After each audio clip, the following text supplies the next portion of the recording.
ছাত্ৰ ছাত্ৰীসকল mathematics discussion চেনেললৈ সকলোকে স্বাগতম জনাই আজিৰ খণ্ডটি আমি আৰম্ভ কৰিব লৈছোঁ। তোমালোকে ইউটিউবত বিপি ক্লাছেছ 10 NCERT প্লেলিষ্টত 10মান শ্ৰেণীৰ সম্পূৰ্ণ পাঠ্যক্ৰম পাবা, তাত আলোচনা কৰা হৈছে, গতিকে তোমালোকে তাৰ পৰা চাই উপকৃত হ'ব পাৰিবা। এতিয়া আমি যোৱা খণ্ডত যিহেতু 12 নম্বৰ প্ৰশ্নলৈকে 9 নম্বৰ অনুশীলনীৰ প্ৰশ্ন আলোচনা কৰিছিলোঁ, এতিয়া 9 নম্বৰ অনুশীলনীৰে আমি আজি 13 নম্বৰ প্ৰশ্নৰ পৰা আলোচনা কৰিবলৈ আগবাঢ়িছোঁ। আমি 13 নম্বৰ প্ৰশ্নটো যদি চাওঁ, ইয়াতো পতন কোণৰ কথা আছে। এটা 75 মিটাৰ ওখ লাইট হাউচৰ শীৰ্ষৰ পৰা পৰ্যবেক্ষণ কৰাত সাগৰৰ সমতাত দুখন জাহাজৰ পতন কোণ ক্ৰমে 30 ডিগ্ৰী আৰু 45 ডিগ্ৰী। যদি লাইট হাউচটোৰ একেফালে এখন জাহাজ আনখনৰ ঠিক পিছফালে থাকে, তেন্তে জাহাজ দুখনৰ মাজৰ দূৰত্ব নিৰ্ণয় কৰিব লাগে। অৰ্থাৎ এইটো আমি ইয়াত দেখুৱাইছোঁ, এ বি হ'ল লাইট হাউচ,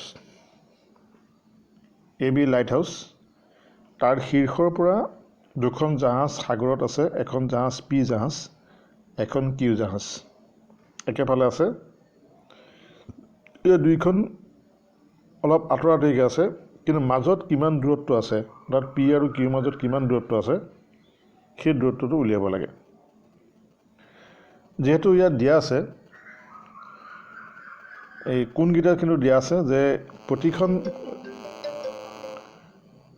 প্ৰথমখন জাহাজৰ ক্ষেত্ৰত 30 ডিগ্ৰী কোণ উৎপন্ন কৰিছে, আৰু দ্বিতীয়খন যিখন ওচৰত থকা জাহাজ সেইখনৰ লগত 45 ডিগ্ৰী কোণ উৎপন্ন কৰিছে। আৰু লাইট হাউচটোৰ উচ্চতা দিয়া আছে 75 মিটাৰ। আমি উলিয়াব লাগে পি কিউৰ মান। যিহেতু অনুভূমিক সমতা হ'ল AX, গতিকে অনুভূমিক সমতাৰ লগত যিকেইটা কোণ কৰিছে, এটা কোণ হ'ল প্ৰথমখনৰ ক্ষেত্ৰত 30 ডিগ্ৰী কোণ উৎপন্ন কৰিছে, আৰু দ্বিতীয়খনৰ ক্ষেত্ৰত অনুভূমিক সমতাই 45 ডিগ্ৰী কোণ উৎপন্ন কৰিছে।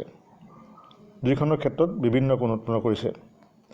যেতিয়া অনুভূমিক সমতা ভূমিৰ সমান্তৰাল, গতিকে ভূমিৰ সমান্তৰাল হোৱাৰ কাৰণে যেতিয়া এ বি যিটো দৃষ্টিৰেখা, সেই দৃষ্টিৰেখাটোৱে অনুভূমিকৰ লগত কৰা কোণটো এই কোণটো সমান হ'ব। অৰ্থাৎ AX সমান্তৰাল BP AP ছেদক, গতিকে সেই কোণকেইটা আমি একান্ত কোণ বুলি জানিব পাৰিম।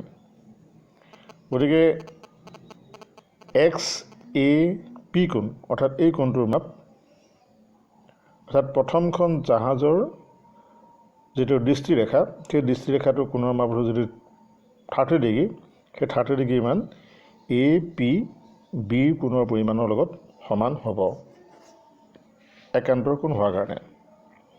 তেনেকৈ দ্বিতীয়খন জাহাজৰ ক্ষেত্ৰত যিটো অনুভূমিক সমতাৰ লগত কৰা কোণ 45 ডিগ্ৰী, সেই 45 ডিগ্ৰীটোৰ লগত যিহেতু AX সমান্তৰাল BP, এইবাৰ AQ ছেদক, গতিকে সেই কোণকেইটা হ'ব একান্তৰ কোণ।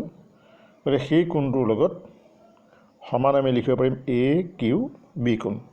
ইহঁত একান্তৰ কোণ কাৰণে সমান হ'ব। প্ৰথম কথা হ'ল আমি কোণকেইটা উলিয়াই ল'লোঁ।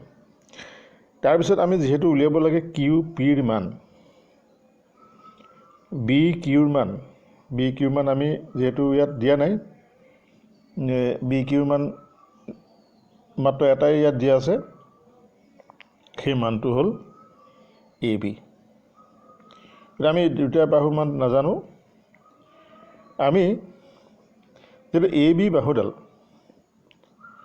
ইয়াত যি দুটা সমকোণী ত্ৰিভুজ উৎপন্ন হৈছে, ABQ ত্ৰিভুজত AB বাহুডাল আছে, আৰু ABP এই সমকোণী ত্ৰিভুজটোতো AB বাহুডাল আছে। গতিকে তাৰ সম্পৰ্কৰ পৰা যিহেতু সাধাৰণ বাহু হ'ল, সেই সাধাৰণ বাহুডালকে আমি সমান হিচাপে ধৰি লৈ যিহেতু একেডাল বাহু ৭৫ মিটাৰ লাইট হাউচটোৰ উচ্চতা, তাকে লৈ আমি এই দুটা সমকোণী ত্ৰিভুজৰ পৰা যিহেতু আমি বি কিউ আৰু বি পিৰ মান উলিয়াব পাৰিম। গতিকে আমি এই প্ৰশ্নটোৰ ক্ষেত্ৰত এ বিটোক আমি যিটো ধৰিছোঁ, এ বিটো হ'ল লাইট হাউচ, আৰু এই কোণকেইটা যে আমি ইহঁতৰ কোণৰ লগত কেনেকৈ সমান হ'ব সেই কথাটো উল্লেখ কৰি তাৰপিছত প্ৰশ্নলৈ আমি সমাধান লিখিছোঁ। যে এ বি হ'ল লাইট হাউচ, পি আৰু কিউ দুখন জাহাজ, এ এক্স লাইট হাউচৰ শীৰ্ষ অনুভূমিক ক্ষমতা দিয়া আছে, এ বি মান 75 মিটাৰ আৰু এক্সে কিউ কোণৰ পৰিমাণ হ'ল 75 ডিগ্ৰী, এই কোণটোৰ মাপ 45 ডিগ্ৰী, এই কোণটোৰ মাপ 45 ডিগ্ৰী দিয়া আছে, আৰু এক্সে পি কোণৰ পৰিমাণ অৰ্থাৎ এই কোণটোৰ পৰিমাণ দিয়া আছে 30 ডিগ্ৰী। এতিয়া আমি পি কিউৰ মাপ উলিয়াব লাগে। গতিকে আমি সেই মাপটো উলিয়াবলৈ এইখিনি আমি যিখিনি দিয়া আছে এই দিয়া থকা কথাখিনি আমি লিখি লৈছোঁ। দিয়া থাকি কথাখিনিৰ পৰা উলিয়াবলগীয়া কথাখিনি জানিলে আমি নিশ্চয় সমাধান কৰিবলৈ সহজ হ'ব। এতিয়া আমি প্ৰথমতে এই কোণকেইটা যিহেতু এটা কোণ আনটোৰ 45 ডিগ্ৰী হ'ল সেই কথাটো উল্লেখ কৰিছোঁ, কাৰণ তোমালোকক চিত্ৰত আমি কৈছিলোঁ যে এই কোণকেইটা কিয় সমান হ'ল সেইটো আমি ডিটেইলছ নিলিখিলেও, সম্পূৰ্ণকৈ নিলিখিলেও, যে এই কোণকেইটা কি কাৰণে সমান হ'ল সেই কথাটো লিখিলোঁ, একান্ত কোণ কোহাৰ কাৰণে সমান হ'ল সেই কথা কোণকেইটা লিখিব লাগিব। এই কোণটোৰ সমান অৰ্থাৎ এক্সে পি কোণৰ পৰিমাণ এ পি বি কোণৰ লগত সমান, আৰু এক্সে কিউ কোণৰ পৰিমাণ এ কিউ বি কোণৰ লগত সমান, সেই কোণকেইটা সমান বুলি আমি লিখিছোঁ। তাৰপিছতে আমি এ বি কিউ সমকোণী ত্ৰিভুজত লৈছোঁ। এ বি কিউ সমকোণী ত্ৰিভুজৰ ক্ষেত্ৰত এ বি সমান B Q, A B is to B Q সমান হ'ল 45 ডিগ্ৰী। তোমালোকে A B is to B Q চালে গম পাবা, এ বি কিউ ত্ৰিভুজত A B is to B Q তাৰ মানটো হ'ব 45 ডিগ্ৰী। আৰু ডাঙৰ ত্ৰিভুজটোৰ ক্ষেত্ৰত যদি আমি চাওঁ, আমি যদি চাওঁ যে A B is to B P, ইয়াত বি পি আহিব, তাৰ মান হ'ব 30 ডিগ্ৰী। গতিকে সৰু ত্ৰিভুজটোৰ ক্ষেত্ৰত সেইটো হ'ব, ডাঙৰ ত্ৰিভুজটোৰ ক্ষেত্ৰত সিটো হ'ব। গতিকে আমি পালোঁ এ বি কিউ সমকোণী ত্ৰিভুজৰ ক্ষেত্ৰত A B is to B Q সমান 45 ডিগ্ৰী। গতিকে এ বিৰ মান যিহেতু দিয়া আছে আমি 75 বহালোঁ, বি কিউ ভাগে থাকিলে 45 মান হ'ল 1। এতিয়া আমি ইয়াৰ পৰা বি কিউ মান উলিয়াব পাৰিলোঁ, যিহেতু বি কিউ 75 বা বি কিউ ইজিকেল 1, গতিকে 1 আছে, গতিকে বি কিউ ইজিকেল 75 চেণ্টিমিটাৰ। অৰ্থাৎ আমি বি কিউ মাপ এতিয়া উলিয়াব পাৰিলোঁ। এতিয়া তোমালোকে চিত্ৰটোত চালে গম পাবা যে বি কিউ অৰ্থাৎ আমি এই অংশটোৰ মান 75 মিটাৰ আমি পালোঁ। এতিয়া আমি উলিয়াব লাগে পি কিউ মান, আমি পি কিউ মান উলিয়াব লাগে। যদি আমি গোটেই বি পিডালৰ মান জানো, বি কিউডাল তাৰ পৰা বিয়োগ দিলে আমি পি কিউ মান নিশ্চয় উলিয়াব পাৰিম। অৰ্থাৎ বি পিৰ পৰা যদি বি কিউ বিয়োগ দিয়া হয় তেতিয়া আমি পাম পি কিউ। গতিকে আমি সেইটোকে উলিয়াবলৈ যত্ন কৰোঁ। এইবাৰ আমি ত্ৰিভুজটো লৈছোঁ এ বি পি ত্ৰিভুজত। এতিয়া A P is to B P equal 30 degree. অনুপাতটো কেনেকৈ আহিলে চালে গম পাবা যে ডাঙৰ ত্ৰিভুজটোৰ ক্ষেত্ৰত এ বি পি ত্ৰিভুজত A B is to B P equal 30 degree হ'ব। গতিকে আমি সেইটোকে লিখিছোঁ A B is to B P সমান 30 ডিগ্ৰী। বি পিৰ মান হ'ব এ বি বাই, আমি এইটো অতল বদল কৰিছোঁ, 30টো তললৈ আনিছোঁ। এইটো পিছত নিলেও হ'ব বা আগত নিলেও হ'ব, আমি আগত নিছোঁ কেলৈ, তেতিয়া সৰল কৰাটো সহজ হয়। গতিকে আমি বি পিটোক ওপৰলৈ লৈ গ'লোঁ, 30টো তললৈ আনিলোঁ। এতিয়া আমি মানটো বহাই দিওঁ। মানটো বহাই দিলে চাম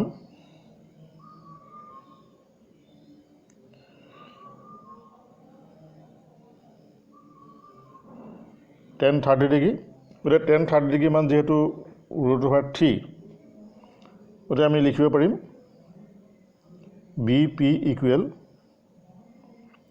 AB মান হ'ল 75 আৰু এইটো হ'ল 1/√3 এই 1/√3 টো যেতিয়া ওপৰলৈ যাব √3 টো ওপৰলৈ গুচি যাব গতিকে √3 ইনটু 75 অৰ্থাৎ 75√3 হ'ব গতিকে ইয়াতে এইটোৱে কৈছে 75/√3 যেহেতু ইয়াত আমি পাইছোঁ যে BPৰ মানটো তোমালোকক কোৱা আছিলে যে BPৰ মান কিমান হ'ব BPৰ মান হ'ব BQ + QP BPৰ মান হ'ব BP is equal BQ + QP এনেকৈ লিখিলেও হ'ব এনেকৈ আমি যেহেতু মানটো উলিয়াম তাত আমি এনেকৈ লিখিছোঁ BP is equal BQ + QP গতিকে আমি তাত সেই মানটোকে বহাইছোঁ BQ + QP সিফালে আমি মানটো বহালোঁ 75/1/3 এতিয়া এই √3 টো যেতিয়া ওপৰলৈ গুচি যাব তেতিয়া 75√3 হ'ব আৰু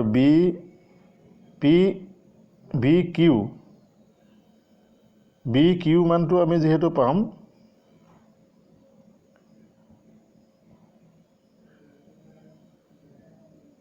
BQ মানটো যেহেতু আমি 75 পালোঁ গতিকে আমি তাত মানটো বহাই দিলোঁ 75 গতিকে আমি 75 BQ মান বহাই দিলোঁ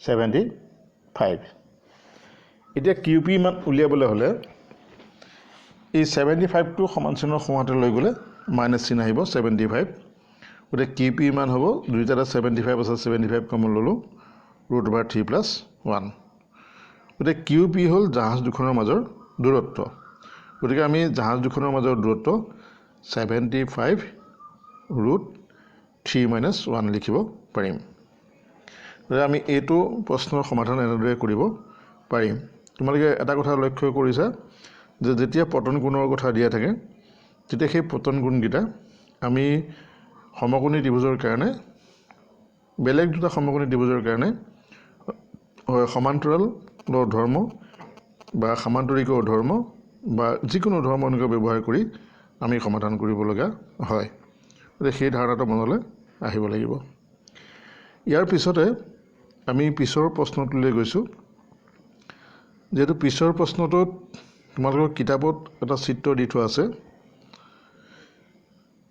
এজনী 12 মিটাৰ ওখ ছোৱালীয়ে 1.2 মিটাৰ এজনী 1.2 মিটাৰ ওখ ছোৱালীয়ে ভূমিৰ পৰা 88.2 মিটাৰ উচ্চতাত থকা অনুভূমিক ৰেখাত এটা বেলুন বতাহত লৰি থকা দেখিলে ছোৱালীজনীৰ চকুৰ পৰা বেলুনটোৰ উত্থন কোণ যিকোনো মুহূৰ্তত 60 ডিগ্ৰী কিছু সময়ৰ পিছত উত্থন কোণ 30 ডিগ্ৰী তললৈ নামে বেলুনটোৱে সেই সমস্যাত পৰিভ্ৰমণ কৰা দূৰত্ব নিৰ্ণয় কৰিব লাগে অৰ্থাৎ বেলুনটো প্ৰথমতে এনেকৈ আছিলে তাৰপিছত বেলুনটো এনেকৈ গ'ল কিন্তু ইয়াত চকুৰ যেহেতু এজন মাটিৰ ওপৰত এজনী ছোৱালী থিয় হৈ আছে অৰ্থাৎ ভূমিৰ ওপৰত এইটো হ'ল ভূমি তাৰ ওপৰত এজনী ছোৱালী থিয় হৈ আছে আৰু তাৰ পৰা লক্ষ্য কৰিছে বেলুনকেইটা গতিকে দুয়োটাৰ ক্ষেত্ৰত চকুৰ দৃষ্টিশক্তিৰ লগত দুয়োটাৰ কোণ বেলেগ বেলেগ হৈছে এটা এইটো কোণ এটা এইটো কোণ গতিকে তাৰ ফলত যিটো আচল উচ্চতা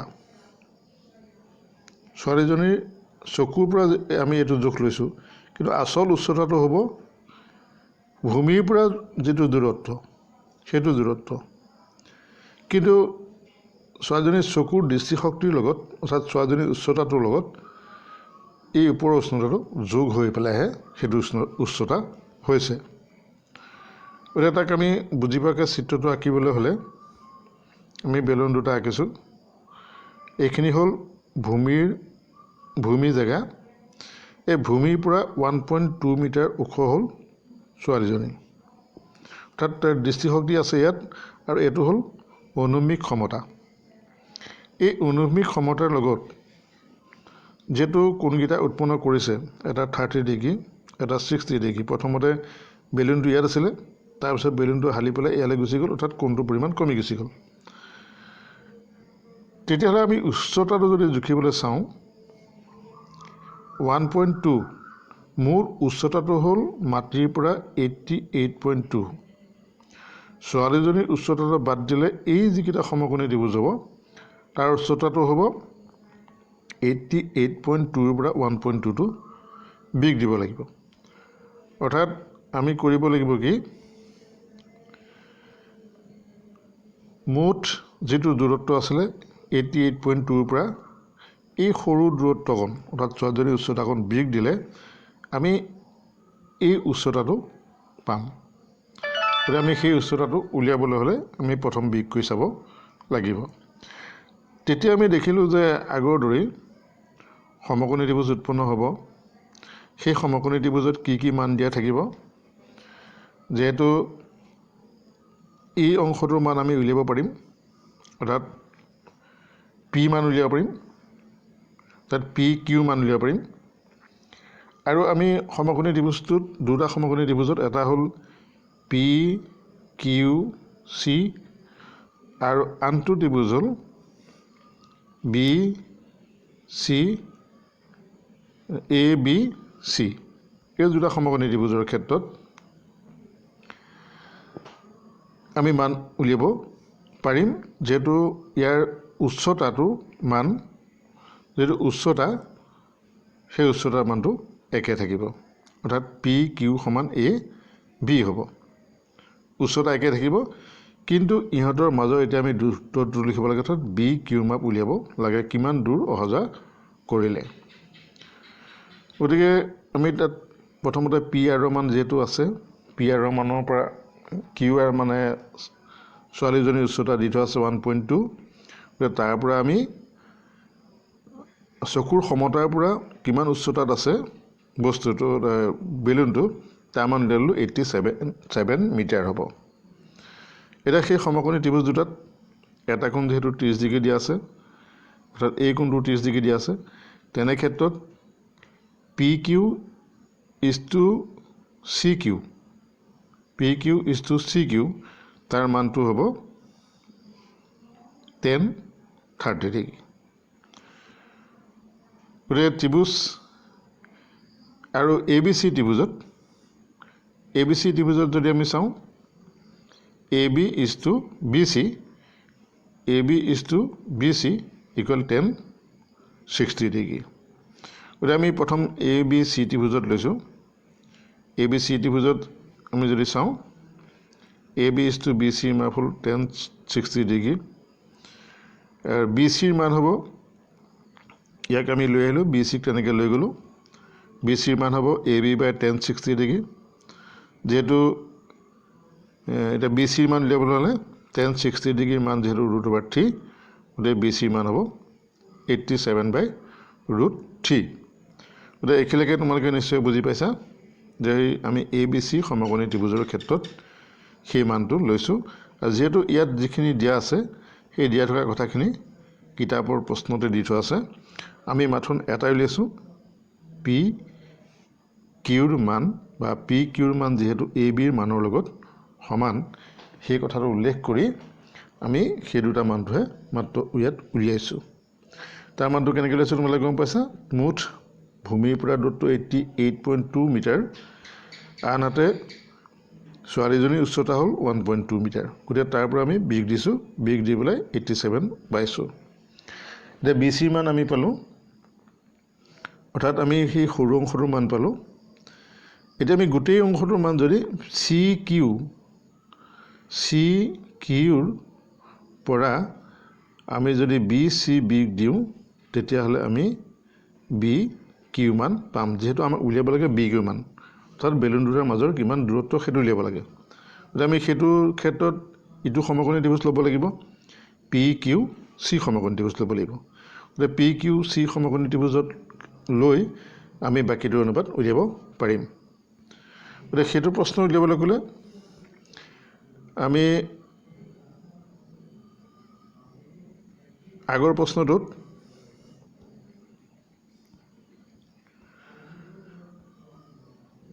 BC মান পালোঁ √87/3 87/3 √3 আমি তাক এটা সৰল কৰিব পাৰোঁ ইয়াখিনি মই অকণমান কৰি দিছোঁ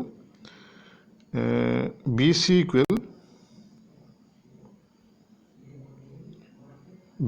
ইকুৱেল 87 √3 আমি আগতেও কৈছোঁ যে তলত বৰ্গমূল চিন নাথাকে গতিকে তলত বৰ্গমূল চিন থাকিলে তাৰ সংযুগ্ম অৰ্থাৎ একেকৰণীয় বা পূৰণ কৰিলেও হ'ল এতিয়া √3 পূৰণ কৰিলে 3 থাকিলে আৰু 87 √3 থাকিলে 3 পূৰণ কৰিলে √3 হ'ল গতিকে 3 ৰে 87 কটাকটি যাব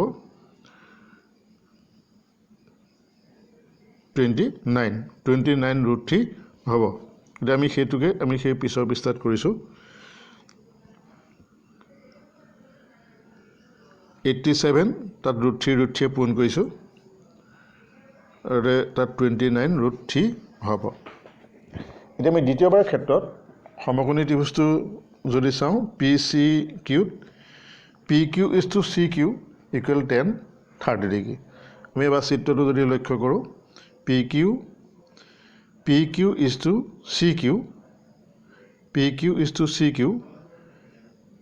to CQ মানে হ'ব 10 30 ডিগ্ৰী অৰ্থাৎ এই কোণটোৰ কথা সেই কথাটোকে আমি সিটো পৃষ্ঠাত লিখিছোঁ যে PQ is to CQ is equal 10 30 degree এতিয়া আমি তাত CQ মান যদি উলিয়াবলৈ চাওঁ আগৰ দৰেই PQ/10 30 ডিগ্ৰী হ'ব যেহেতু CQ মান BC আৰু BQ লগত সমান গতিকে আমি ইয়াত BQ মানটো উলিয়াব লাগে গতিকে BC মান যেহেতু আমি আগত পাই থৈছোঁ গতিকে BQ মান উলিয়াব আমি নিশ্চয় পাৰিম গতিকে BQ মান 29 √3 BQ পাতিলোঁ আৰু ইয়াত এই √3টো ওপৰলৈ গুচি যাব 1 তলত থাকিব গতিকে 87 √3 হ'ব গতিকে BQ মান 87 √3 এই ৰাশিটো সিফালে গ'লে মাইনাছ হ'ব -29 √3 এতিয়া দুইটাতে আমি এটা 87 √3 29 √3 গতিকে একেটা যেতিয়া চলক আছে √3 গতিকে আমি বিয়োগ কৰিব পাৰিম 87ৰ পৰা 29 বিয়োগ দিলে 58 √3 হ'ব তাত BQ মান আমি উলিয়াব পাৰিলোঁ আৰু BQটোৱে হ'ল আমাক উলিয়াবলগীয়া এটা বেলুনটোৱে সেই সময়ছোৱাত পৰিভ্ৰমণ কৰা দূৰত্ব হ'ল 58.3 মিটাৰ গতিকে আমি এইদৰে প্ৰশ্নটোৰ উত্তৰ কৰিব পাৰিম যেহেতু তোমালোকে